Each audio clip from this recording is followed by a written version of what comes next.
आप सब सदन की कार्रवाई पे पैनी नज़र रखकर चलते हैं, ये हमें जानकारी है। तो इसलिए आप लोग की हमारे पार्टी की तरफ से भी ये कहना जरूरी समझा कि कहते हैं कि चर्चा में हमारे कोई आपत्ति नहीं है, सत्ता पक्ष कहते हैं। हम कहते हैं कि सदन में चर्चा कराओ, इसलिए कि ये छोटी मोटी बात नहीं, ये एक एक्सेप्शनल सर्कमस्टेंसेस है। ये दंगा और दंगे की चलते खून, आगजनी और तरह तरह की जो घटनाएं हमारे सामने आ रहे हैं, इस विषय के मद्देनजर सदन को दिल्ली दंगे के बारे में प्राथमिकता देना चाहिए। हमारे तर्क ये है कि दिल्ली दंगा की जो मुद्दा, ये बड़ा गंभीर मुद्दा है, बड़ा भीषण मुद्दा है, अंधाधुंध हिंसा की मुद्दा है। तो इस मुद्दे पे चर्चा करने के लिए प्राथमिकता दी जाए, ये हमारा दलील है, ये हमारा तर्क है। और इसलिए हम लोग एडजॉर्नमेंट मोशन डालते हैं। क्यों? ये एक्सेप्शनल सिचुएशन है। एडजॉर्नमेंट मोशन की यही मतलब होते हैं। सरकार कहते हैं कि हाँ चर्चा तो हम करेंगे, लेकिन हम स्पीकर को छोड़ते हैं। स्पीकर कहते हैं ठीक है चर्चा होंगे, पहले सब शांत होने दीजिए उसके बाद। तो मैंने ये बताया कि मान लीजिए कहीं तूफान आ गए, कहीं बाढ़ आ गए, कहीं भूकंप आ गए, तो सारे तबाह होने की बाद सरकार का राहत पहुंचाएंगे या उसी समय सरकार को राहत पहुंचाने का काम करना चाहिए? कौन सा? बाढ़ में अगर सब तबाह होने की बाद, भूकंप पे सब तबाह होने की बाद, तूफान में सब तबाह होने की बाद अगर हम कहें कि अभी धीरे धीरे हम राहत पहुंचाएंगे, तो जनता हमें छोड़ेंगे? यही हमारा सरकार की रवैया है। हम इसको विरोध किया। हमारा तर्क सिर्फ यही है कि दिल्ली की दंगा की गंभीरता को मद्देनजर सदन में इस विषय पे चर्चा को प्राथमिकता दी जाए, बस, और कुछ नहीं। सरकार कहते हैं कि अभी दबाव में आने के बाद, अभी कह रहे हैं कि होली की बात होगा। हम लोग कहते हैं कि खून की होली तो हो रहे हैं, अभी भी लाश निकलते हैं, लाशों की कतार बढ़ते जा रहे हैं। आप होली की बात करते हैं, होली त्योहार हम सबके लिए प्यारा त्योहार है, लेकिन क्या उसके पहले हम क्या इस विषय पर चर्चा नहीं कर सकते? इस विषय पर चर्चा करने से क्या आसमान टूट जाएगी? हमारा क्या अधिकार नहीं है? हम तो आम लोग के नुमाइंदे हैं। आम लोग पूछते हैं आप लोग क्या कर रहे हैं सदन में? सरकार की कोई बयान नहीं है, ना विपक्ष की तरफ से कोई चर्चा है, तो हम मुंह दिखाने के लिए यहाँ का बैठे रहेंगे? यही हमारा तर्क है, यही आप लोगों को सामने में रखना चाहते हैं। अगर आप लोगों की कोई सवाल रहे, बेफिक्र आप पूछ सकते हैं। जरूर भाग रहे हैं, चर्चा से भाग रहे हैं, चर्चा से वो डरते हैं और उनकी वो सोचते हैं कि जवाब क्या देंगे। जिम्मेवारी उन्हीं का है, उनका जानकारी है। सरकार जब चलाते हैं, अभी क्या करते हैं, कभी दिल्ली के लेफ्टिनेंट जनरल की कंधे पे बंदूक रखकर, कभी यहाँ के नया कमिश्नर बनाया दिया, उनकी कंधे पे बंदूक रखकर वो फायरिंग करना चाहते हैं कि अभी ठीक नहीं है, अभी वो ठीक नहीं है। कब ठीक होगा?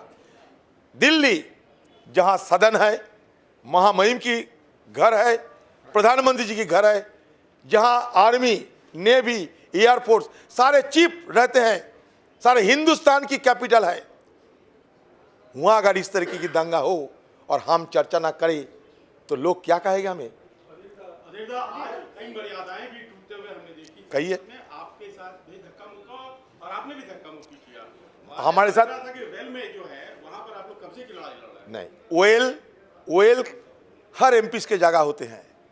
ओएल उसका या मेरा नहीं है, OL belongs to all. OL में कोई डिमार्केशन नहीं होता, ये हमारा, ये मान के चलना चाहिए। उस तरफ जो सीटें हैं उस तरफ ना जाना, उस तरफ हमें जाने में निषेध है, पाबंदी है, हम गए भी नहीं। लेकिन ओएल सबका है, ओएल में कोई दीवार नहीं खड़ा किया जा सकता, ओएल कोई डिमार्केशन नहीं हो सकता, ओएल सबका है। जब इधर से हमारा बात नहीं सुनाई देते, उधर से जाके बात कहा, क्योंकि इसके पीछे भी एक राज है। जब स्पीकर साहब से हमारा चर्चा हुई तो हमने कहा कि ठीक है, आप पेपर ले कर दीजिए।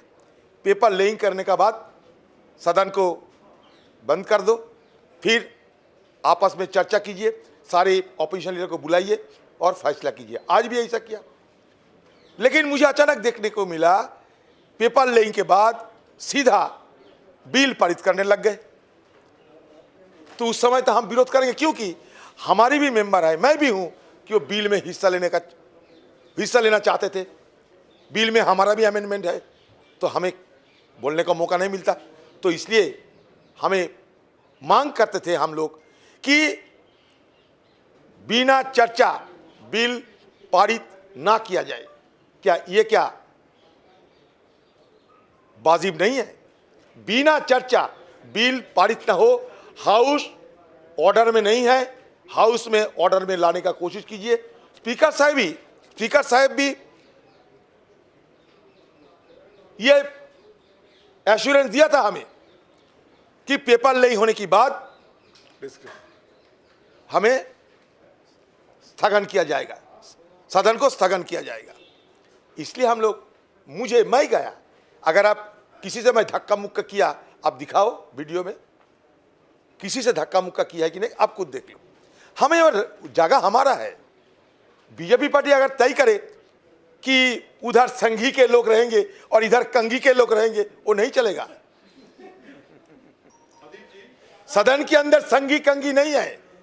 सदन के अंदर जिसका सीट, वो सीट पे बैठे, ओएल सबका है, ये कॉमन प्रॉपर्टी है ओएल।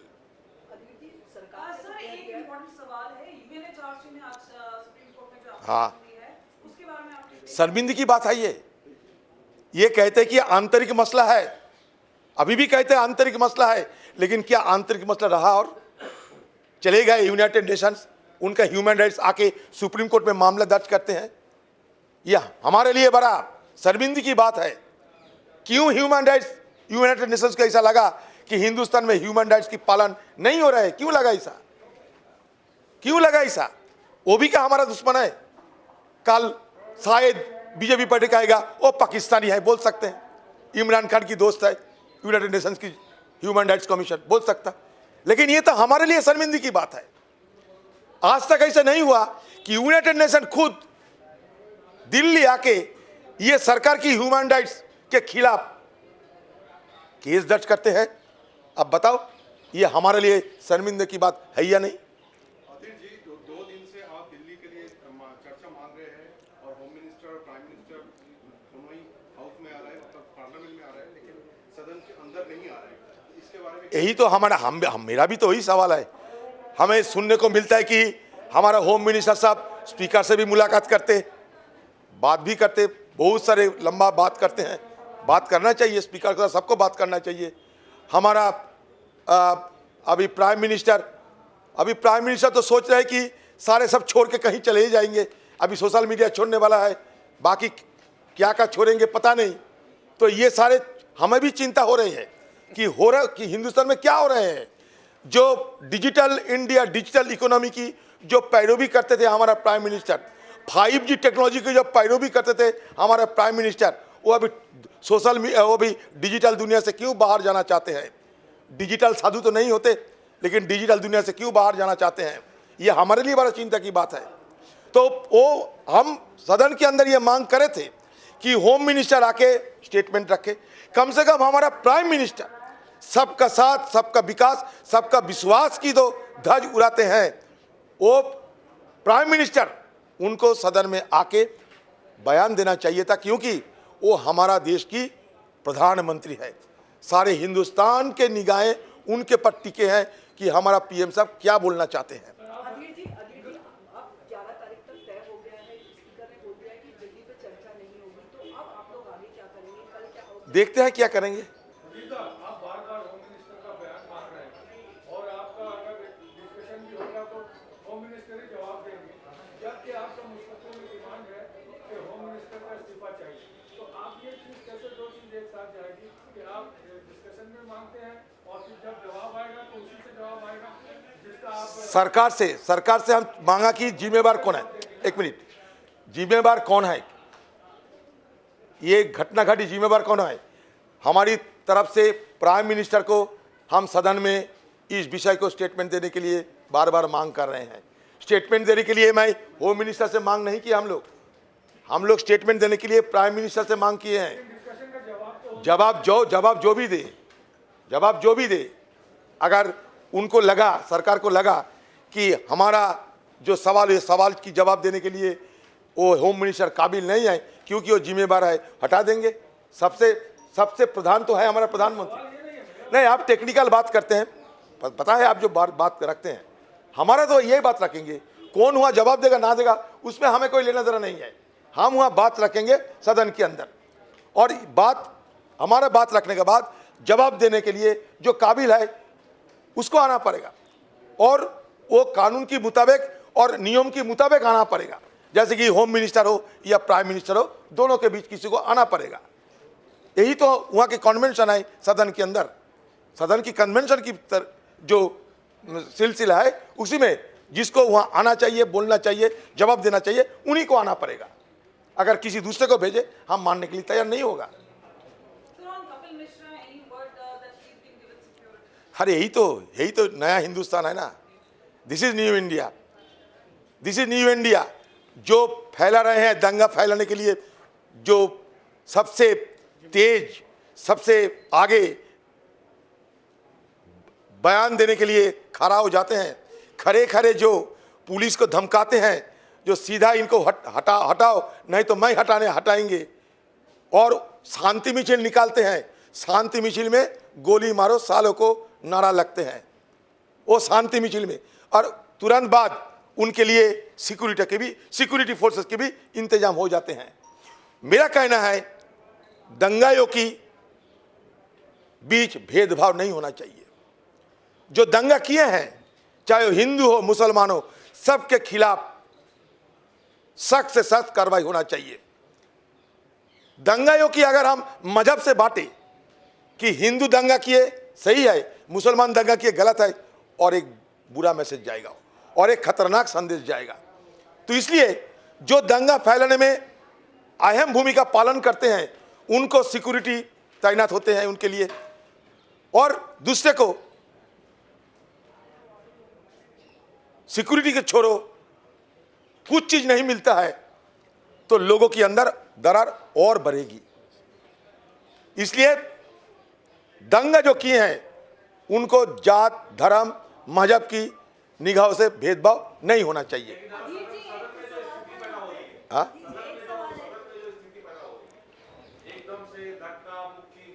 कोई धक्का मुक्की आज नहीं हुआ, कोई धक्का मुक्की आज नहीं हुआ। एक टेबल चेयर को हटाया, कोई धक्का मुक्की नहीं हुआ, कोई धक्का मुक्की। मैं बड़ी विनम्रता से कहता हूं, कोई धक्का मुक्की नहीं हुआ, बिल्कुल धक्का मुक्की नहीं हुआ।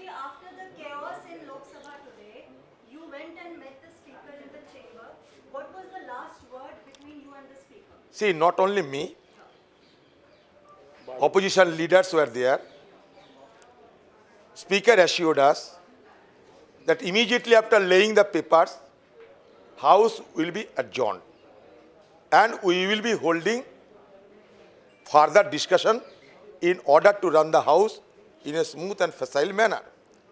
Accordingly, we resumed to our seats, but found that after laying of the papers, the government started passing the legislation. We vehemently objected to this kind of passing the bill because number of our members number of the members of opposition parties, they were eager to participate in the discussions. They were denied their right, even after being assured none other than the speaker.